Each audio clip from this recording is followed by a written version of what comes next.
Get started. सो हुआ ये कि सुप्रीम कोर्ट की एक जजमेंट आई है जिसका केस का नाम है Mihir Rajesh Shah versus state of Maharashtra and others. ये जजमेंट बहुत रेलेवेंट है, क्रिमिनल लॉ से रिलेट करती है और स्पेशली ये अरेस्ट के प्रोविजन से रिलेट करती है। तो इस केस में जब हम डिस्कशन करेंगे, मैं आपके साथ बेसिकली क्या फैक्ट्स हैं, क्या इसकी रेलेवेंस है, प्रोविजंस कौन से इन्वॉल्व हुए थे, क्या इशू था, अल्टीमेटली कोर्ट ने क्या कहा, और लेकिन कोर्ट ने जो कहा उसकी कुछ पॉजिटिव इंप्लीकेशंस हैं, कुछ चैलेंजेस हैं, हम उसके बारे में भी बात करेंगे। अब इस केस में एक्चुअली क्या हुआ, ये एक महाराष्ट्र के हिट एंड रन केस है। 2024 में जो ये एक्यूज थे, इनके ऊपर एलिगेशन थी हिट एंड रन केस की, और वहां पर के इन्होंने एविडेंस को फैब्रिकेट करने की कोशिश करी, so on and so fourth. इनको मुंबई पुलिस ने अरेस्ट कर लिया। जब इनको मुंबई पुलिस ने अरेस्ट किया तो अब इन्होंने उसको बॉम्बे हाई कोर्ट में इसको चैलेंज किया, अपने अरेस्ट को। उनका यह कहना था कि सर, जब मुझे पुलिस ने अरेस्ट किया, पुलिस ने मुझे कोई रिटर्न ग्राउंड्स ऑफ अरेस्ट नहीं दिए। ठीक है। अब प्रोसिक्यूशन क्या दूसरी तरफ से जवाब ये था कि सर, हमें return grounds of arrest her case में देने की आवश्यकता नहीं है, हमने इन्हें ओरली ग्राउंड्स ऑफ अरेस्ट बताया था, एंड मोर ओवर ये केस इतना सीरियस नेचर का था कि यहां पर इसकी कोई आवश्यकता नहीं है। अब जब ये बॉम्बे हाई कोर्ट में गया तो बॉम्बे हाई कोर्ट ने क्या कहा, बॉम्बे हाई कोर्ट ने कहा कि ठीक है, कि ये बात बिल्कुल ठीक है कि इसमें कुछ प्रोसीजरल लैप्स हुआ है, लेकिन उन्होंने कहा कि क्योंकि ग्रेविटी ऑफ ऑफेंस जो है ना, वो ये जस्टिफाई करता है कि यहां पर इस व्यक्ति को अरेस्ट किया जा सकता है। सो बॉम्बे हाई कोर्ट चला गया कहां पर, ग्रेविटी ऑफ ऑफेंस पे। लेकिन अब बात यहां पर क्या है, यहां पर इशू क्या है, सुप्रीम कोर्ट मैटर आया, लेकिन क्या लीगल प्रोविजंस इन्वॉल्व है। जब आप लीगल प्रोविजंस की बात करेंगे तो आप देखेंगे यहां पर article 22 of the constitution involve है। वो क्या कहता है, वो कहता है कि हर अरेस्टेड पर्सन का राइट है, as soon as he is arrested, to be inform of his ground of arrest and he has a right to consult और be defended by a legal practitioner. ये आपका कॉन्स्टिट्यूशनल राइट है, not only constitutional, fundamental right है। दूसरा उन्होंने कहा कि sir, section 47 भारतीय नागरिक सुरक्षा संहिता की अगर हम बात करें, जो कि सीपी सेक्शन 50 था, वो भी कहता है कि जैसे ही किसी को अरेस्ट करता है, उस किया जाए, तो उसको ऑफेंस के पर्टिकुलर्स इमीडिएटली कम्युनिकेट करने हैं, ग्राउंड्स ऑफ अरेस्ट बताना है जब भी किसी को विदाउट वारंट अरेस्ट किया जाए। और इसी लाइन में सेक्शन 48 कहता है कि एक्यूज्ड के पास राइट है कि वो अपने नॉमिनेटेड पर्सन को बता सके, राइट, एंड मैजिस्ट्रेट उस सारी बात को वेरीफाई करे। तो ये एक और कहानी आ गई। अब जब ये सारी बात आई सुप्रीम कोर्ट के सामने, तो सुप्रीम कोर्ट के सामने एक बड़ा जो यक्ष प्रश्न खड़ा हुआ, वो ये हुआ कि पिछले हाल ही में, पिछले 1 से 2 साल के अंदर कुछ इस प्रकार की जजमेंट्स आई जहां पर एक्यूज्ड के right at the time of arrest with regard to the informing of grounds of arrest के ऊपर कुछ गाइडलाइंस आई थी। पहले मैं कॉन्टेक्स्ट की तरफ लेके चलता हूं। कॉन्टेक्स्ट ये है कि अगर आप बेयर प्रोविजंस पढ़ेंगे, सेक्शन 47 बीएनएसएस, 48 बीएनएसएस और article 22 of the constitution, you will see that यहां पर यह बात तो है कि उसका right to be inform about the ground of arrest and to be informed about that he can have help of the lawyer and so on is there. But वहां पर कहीं भी ये नहीं लिखा कि the grounds of arrest has to be communicated in writing. और इस केस में भी ये बात एडमिटेड है, जो उनका कहना है पुलिस का, कि हमने ओरली इनको बताया था। अब टेक्निकली इसमें देखो फर्क क्या पड़ता है। फर्क यह है कि पुलिस ने ओरल बताया था या नहीं बताया था, ये एक डिस्प्यूटेड फैक्ट रह जाता है। तो हुआ क्या, अभी ईडी का एक केस आया था, अगर आपको याद हो, Pankaj Bansal versus union of India, ये जो M3M डेवलपर का केस था 2023 में। इस केस में पहली बार पीएमएलए के केस में सुप्रीम कोर्ट ने बेल ग्रांट कर दी थी इस बात पे कि इनको रिटन ग्राउंड्स ऑफ अरेस्ट नहीं बताए गए। ठीक है। फिर उसके बाद प्रबीर का केस आया, राइट। ये केस रिलेट करता था यूएपीए से। यहां पर भी ये हुआ कि रिटन ग्राउंड्स ऑफ अरेस्ट है, अगर वो नहीं होगा तो उन्होंने कहा कि सर ये विशिएट कर देता है, ये क्या करता है, ये ट्रायल को विशिएट कर देता है। उन्होंने प्रबीर के केस में भी ये बात कही।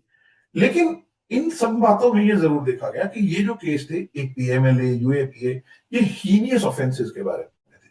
और आज तक की क्रिमिनल जूरिस्प्रूडेंस क्या है, हमने जो अभी देखा बीएनएसएस में, सीआरपीसी में या कॉन्स्टिट्यूशन में, कहीं भी ये नहीं लिखा कि ground of arrest in writing होने चाहिए। फिर प्रॉब्लम क्या आई कि ये दो केस तो आए थे पर्टिकुलर सिचुएशन में, फिर एक केस और आ गया, वो था विहान कुमार, स्टेट ऑफ हरियाणा। अब इस केस में देखेंगे तो इस केस में सुप्रीम कोर्ट जो थी उसने एम्फेसाइज किया कि आर्टिकल 22 जो है वो रिटन कम्युनिकेशन जो है उसको रिकॉग्नाइज करता है, लेकिन उन्होंने कहा बट अगर प्रैक्टिकली पॉसिबल नहीं है तो कोई जरूरी नहीं है। मतलब उन्होंने कहा कि 22 के हिसाब से इन्फॉर्म करना चाहिए, अगर राइटिंग में है तो ठीक है, लेकिन अगर सिचुएशन अलाउ करती है कि नहीं हो सकता तो भी चलेगा। तो सिचुएशन और ये कहानी हो गई। जब ये कहानी हो गई तो अब सुप्रीम कोर्ट के सामने जो हमने स्टोरी पढ़ी कि मुंबई हाई कोर्ट ने कहा कि ठीक है अर्जेंट मैटर था, चलेगा। अब सुप्रीम कोर्ट के सामने एक क्वेश्चन आ, सुप्रीम कोर्ट ने एक अनप्रेसिडेंटेड वे में एक ये जजमेंट पास करी और उनके सामने इशू ये थे। उन्होंने क्या इशू ये था कि पहली बात कि क्या हर अरेस्ट में रिटन ग्राउंड्स ऑफ अरेस्ट देना जरूरी है या नहीं है, नंबर वन। नंबर टू कि क्या ऐसी कोई सिचुएशन है जहां पर इसको डिस्पेंस किया जा सके। तो with regard to the first point, right, with regard to the first point हमारा क्या था? फर्स्ट पॉइंट है universality of right to written grounds, कि क्या जरूरी है किसी को नोटिस देना।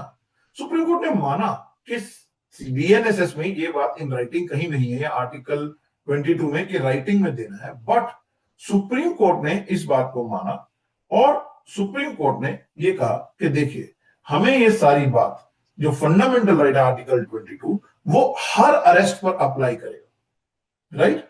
तो उन्होंने यहां पर क्या कहा कि आर्टिकल 22 है वो एवरी अरेस्ट पे करेगा। That means the right written grounds are essential for meaningful right to counsel and bail. Actually उनका जो रीजन था वो रीजन क्या था? उन्होंने कहा कि देखिए जब किसी को रिटर्न ग्राउंड्स ऑफ अरेस्ट पता होगा उसके पास समय होगा, वो उसके लॉयर आएंगे, रिटर्न का मतलब आपने उसको दिया है तो लॉयर उस बेस पर कि क्यों अरेस्ट किया गया उनकी जमानत के लिए, उनके राइट्स के लिए फाइट कर सकेंगे बेटर पोजीशन। तो सुप्रीम कोर्ट ने कहा कि नहीं, ये वाली बात है।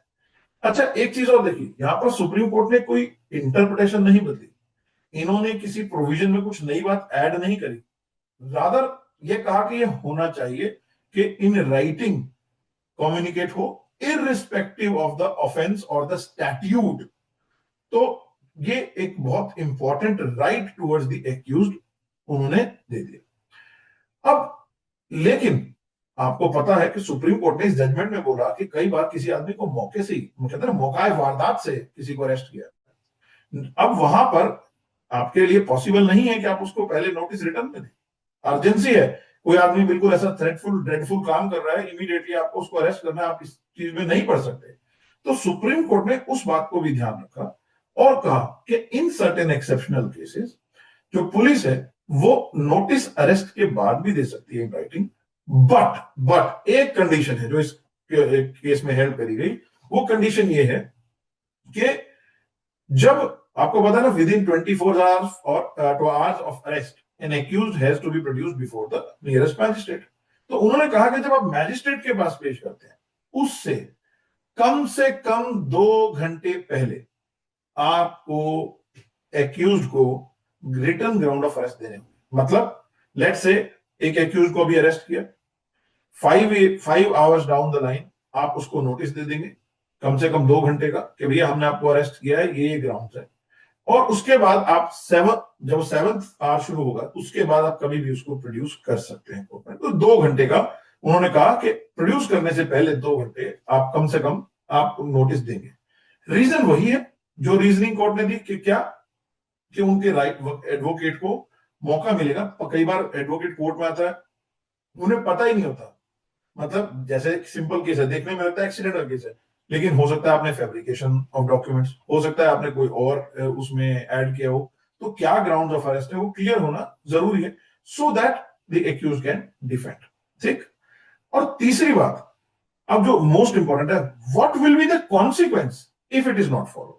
और ये तो झगड़ा है क्योंकि इस केस में भी यही था कि बॉम्बे हाई कोर्ट ने कहा ठीक है ये प्रोसीजर गलती है, लेकिन चलो कोई बात नहीं, गलती हो जाती। लेकिन यहां पर सुप्रीम कोर्ट ने कहा देखिए अगर ये चीज गलती हुई तो दिस इज फेटल। या ये क्या है? This is फेटल।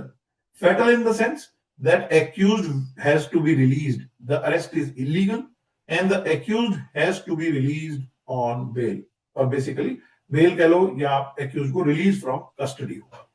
तो ये बहुत इंपॉर्टेंट बात कह दी उन्होंने कि अगर इसकी वायलेशन हुई तो एक्यूज को रिलीज किया जा सकता है।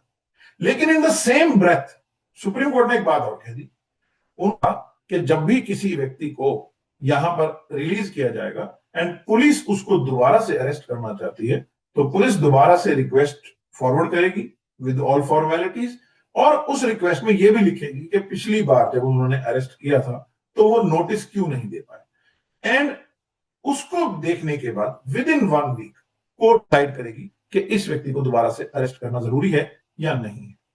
सो थोड़ा सा प्रोसीजर लंबा हो गया, लेकिन पुलिस को कुल मिला के राइट है कि अगर गलती हो गई तो गलती को आप सुधार लें। लेकिन इसमें इस बारे में कुछ नहीं लिखा गया कि पुलिस वाले ने अगर ये गलती कर दी इन फ्यूचर तो उसके ऊपर कोई डिसिप्लिनरी एक्शन है, क्या ये डेरिलिकेशन ऑफ ड्यूटी है या नहीं है, इसके बारे में कुछ नहीं है। खैर उस पर अभी हम आते हैं, पहले हम इस केस को समझें। तो अब यहां पर फिर उन्होंने इन बात को इलेबोरेट किया, इस ग्राउंड्स को समझते हैं। अब हमारे पास रूल क्या आया? रूल ये आया कि जब भी किसी व्यक्ति को अरेस्ट करेंगे किसी भी ऑफेंस में, चाहे बीएनएस में हो चाहे किसी स्पेशल लॉ में हो, उसे grounds of arrest has to be given in writing. Number one, if it is not possible at the time of arrest due to certain exigency to give written grounds of arrest, then the person should be given the grounds of arrest anytime before 2 hours. 2 hours before the person is produced before the magistrate, the accused is produced before the magistrate. And जब grounds of arrest उसको communicate किए जाएंगे, it should be in his language that the person understands. So अगर कोई तमिल व्यक्ति है, right, कोई तेलुगु है, अगर वो उसको कहीं सेंट्रल नॉर्थ में कहीं अरेस्ट होता है और उसको लैंग्वेज नहीं आती, लेट से हिंदी नहीं आती या हम कहते हैं इंग्लिश भी नहीं आती, इलिटरेट है कोई, लेकिन अब उसको आप ग्राउंड्स ऑफ अरेस्ट अगर बताएंगे तो it should be in his language, और वो भी राइटिंग वाले टाइम पे। सो ये बहुत एक इंपॉर्टेंट चीज है ध्यान रखने की। और यहीं पर हमने ये पढ़ा कि अगर इसकी वायलेशन होगी तो आपको पता है कि इसकी वायलेशन का क्या है, इसकी वायलेशन जो है उसका कॉन्सिक्वेंस यह है accused will be release from custody, right. लेकिन इंपॉर्टेंट फिर वही कि पुलिस को ये राइट दिया गया है कि वो चाहे तो दोबारा से अरेस्ट कर सकती है, एप्लीकेशन लगाएगी रिमांड की कोर्ट के आगे और बताएगी कि पिछली बार क्यों नहीं किया था, जिसको court with in 7 days decide कर देगी, राइट। अब यहां पे देखो, अगर मैं थोड़ी सी बात बताऊं तो देखो ग्राउंड ऑफ अरेस्ट जो है वो राइटिंग में दे दिए universally across all statutes. Ground जो है वो उसकी लैंग्वेज में दिए जाएंगे, ऐसी स्क्रिप्ट में जो वो समझता हो। Oral intimation permitted only in exigent situation. ये एक्सीजेंट सिचुएशंस कौन सी है जो मैंने आपको बता दिया, लेकिन अल्टीमेटली फिर विद इन मैक्सिमम जो प्रोड्यूस करने से 2 घंटे पहले तक उसको इंफॉर्म किया जाएगा। नॉन कंप्लायंस जो है it renders the arrest and remand illegal. और important चीज, all these directions are prospective. All these directions are prospective. फिर क्या है? यूनिवर्सल स्टैंडर्ड बन गया है अभी बात इजी। अब इससे फायदा क्या होगा आप देखिए, ensure earlier access to counsel, meaningful helpful in bail opposition, empowers in defence strategies. और ये एक लाइन जो कई बार ये पीटी में आ जाती है, ये आपको पास कई जगह सब्जेक्टिव उसमें आएगी कि किस केस में सुप्रीम कोर्ट ने कहा है कि the magistrate are gatekeepers. तो इस केस में उन्होंने कहा कि the magistrates are gatekeepers. जब मैजिस्ट्रेट के पास केस जाएगा वो इस बात का पूर्णतः ध्यान रखेंगे। और सुप्रीम कोर्ट ने कहा है कि इस जजमेंट को सर्कुलेट किया जाए अमंग जुडिशियल ऑफिसर्स हर हाई कोर्ट में। और क्योंकि ये प्रोस्पेक्टिव है, अब पुलिस को भी स्पेशल ट्रेनिंग की आवश्यकता है कि how it will be done. और होगा ये एक अरेस्ट का मेरे हिसाब से एक फॉर्म बन जाएगा जिसमें एक पर्टिकुलर फॉर्मेट के हिसाब से वो बताएंगे कि हमने कैसे रिटर्न दिया और उसको एक स्टैंडर्ड फॉर्मेट बना दिया जाएगा। लेकिन सवाल क्या है, देखिए मैं अभी भी एक आखिरी चीज बात करता हूं कि लेकिन मसला क्या है, लेकिन मसला क्या है अभी भी इस जजमेंट में देखिए, पहली बात तो जब कोई मैंने आपको बोला कि पुलिस अगर इन नियमों का फॉलो नहीं करती सही से तो क्या होगा, उसके बारे में कुछ नहीं कहा गया, नंबर 1। नंबर 2, इसमें कोई डाउट नहीं कि एक्यूज के लिए बेटर है, एक्यूज को राइट मिलता है, अब वो डिफेंस तैयार हो पाएगा, बेल एप्लीकेशंस के बाद बेटर हैंडल हो पाती है, रिमांड एप्लीकेशन बेल से भी इंपॉर्टेंट कि बेटर हैंडल हो पाती है। लेकिन जब पुलिस किसी एक्यूज को कोर्ट में लेकर गई, राइट, वहीं पर पब्लिक प्रोसिक्यूटर फॉरवर्ड करते हैं रिमांड एप्लीकेशन। अब पब्लिक प्रोसिक्यूटर देखेंगे, अरे भाई ये तो तुम यार ले आए, अभी 2 घंटे तो हुए नहीं, कब अरेस्ट किया था तुमने इसको, तुमने रिटर्न इसको नहीं बताया, तो पुलिस को कहेंगे कि तो बिठा लो, ऐसा करो 2 घंटे बाद पेश कर देना, तो वो 2 घंटे बाद बिठा लेंगे।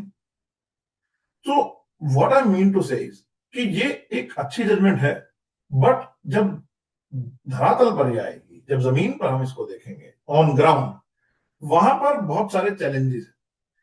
इसके सबसे पहला चैलेंज है कि पुलिस को extensive training, and at the same time जजेस के लिए भी, that they have to be more vigilant and they should know how to read the case diaries. They should know not how exactly, but that they must look at the case diaries in all those cases. क्योंकि ये बहुत important है। अब ये आपकी duty, जो ये magistrate to act as gatekeeper है, ये मैजिस्ट्रेट के ऊपर एक वैसे भी रिमांड के टाइम होती है, लेकिन अब आपको ये एक एक्स्ट्रा चेक बॉक्स जो है उसको टिक करना है। सो ये जजमेंट बहुत इंपॉर्टेंट है, नई है, कंपटीशन में सवाल पूछने योग्य है, और हमारे चारों तरफ जो लॉ से आप रिलेट करते हैं, जो लॉयर्स हैं, जो आप जजेस हैं, आपसे डे टू डे इसका वास्ता रहेगा। आपको देखो इसकी बेसिक ज्यूरिस्प्रूडेंस समझने, इसका पर्पस है कि व्यक्ति को ये पता हो कि उसे क्यों अरेस्ट, बस उस सिस्टम पे ट्रस्ट करने का। मैं एक चीज और बताऊं आपको, इसका सॉल्यूशन क्या है। एक बहुत इंपॉर्टेंट सॉल्यूशन है, ये सब चीजें करने की इतनी आवश्यकता ही नहीं पड़ती, वो सॉल्यूशन है बॉडी कैम्स। जितनी भी हम डेवलप्ड कंट्रीज देखते हैं, वहां पर पुलिस के पास बॉडी कैम होता है। आज आप यूट्यूब पे, टिकटॉक पे, इंस्टाग्राम पे रील्स देखेंगे, तो हमेशा जब भी पुलिस किसी को पकड़ती है, डेवलप्ड कंट्रीज देखेंगे, तो दे यूज अ बॉडी कैम, जिसमें आवाज भी रिकॉर्ड होती है, जिसमें सारा इंसिडेंट की कोई बताया है, क्या बताया क्या नहीं, वो रिकॉर्ड होता है। और मुझे लगता है कि जब हम बीएनएसएस लाए, बीएनएसएस को हम इस थॉट से लाए कि हम टेक्नोलॉजिकली अपग्रेड करेंगे, तो ये एक बेटर सॉल्यूशन होगा कि क्या इन्फॉर्म कर दिया कि नहीं, किस तरह से किया, because everything can be on record in that case. जब तक कि ये ऐसा नहीं होगा, तब तक, अब आज की डेट में हम डिस्कवरी की बात करते हैं, जैसे रिकवरी के केसेस की बात करते हैं, तो पुलिस हर केस में कन्फेशन लिखती है जिसके बेस पे रिकवरी करती है। उनमें से कितने कन्फेशन ऐसे होते हैं जो बिल्कुल वॉलेंटरी है। सो ये एक डिबेटेबल पॉइंट है। So to do away with any such thing कि भैया ये पुलिस फेयर है या नहीं है, उसका बेस्ट तरीका मुझे लगता है कि body cam is the best solution for it, and I think India should look for it in the at the earliest, एंड तभी हम एक डेवलप्ड नेशन की तरफ आप बढ़ पाओगे। ठीक है।